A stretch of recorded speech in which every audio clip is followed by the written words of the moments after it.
Chapter 9. Tessa crumpled the note in her hand. Then she changed her mind. That was too much like obeying. She smoothed the paper out again on her desk. Then there will be nothing to link you to any of this. That's it, she thought. That's the end. She had been so pumped for confrontation and for seeing Gideon again. It was hard to switch gears, to think of having an ordinary evening instead. Just another ordinary evening in a completely ordinary life. Ordinary, dull, tasteless, colorless, pointless. What did you expect? She asked herself angrily. Gideon had told her that the very first day to stay away from him. Because he was protecting me, she thought. Like he was protecting me, telling me not to watch the video of the war. But she wasn't linked to him and the war no matter what. But wasn't she linked to him and the war no matter what? Because wasn't the whole point of the war to protect people like her? Tessa looked up from the note, because she couldn't stand to keep staring at the brusque words, which might as well have said, "You are nothing to me. You are nothing."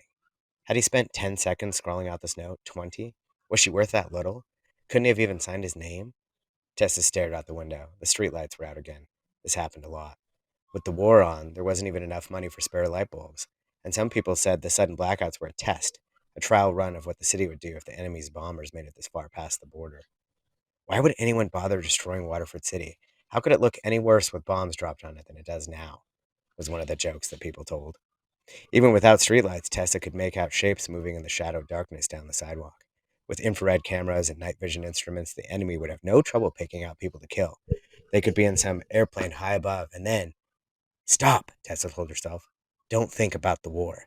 It had been going on her entire life, her parents' entire lives, her grandparents' entire lives. The oldest person Tessa had ever heard of, Mr. Singleton from the first floor, was more than 70, and even he didn't remember a time before the war. It was always there, as ever present as air.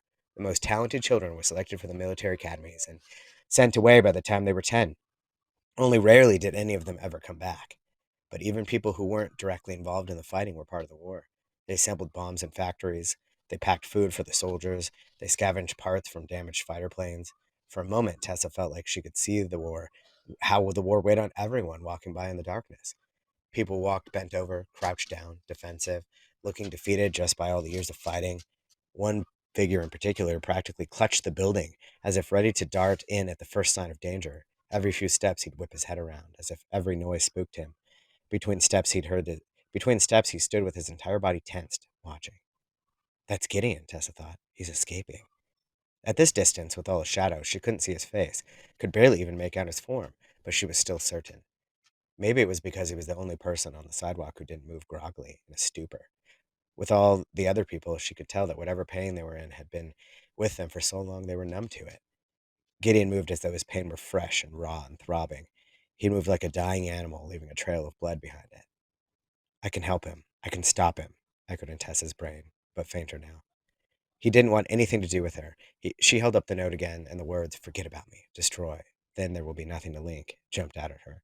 She flicked her gaze back and forth between the note and the movements in the darkness, Gideon edging farther and farther away from her.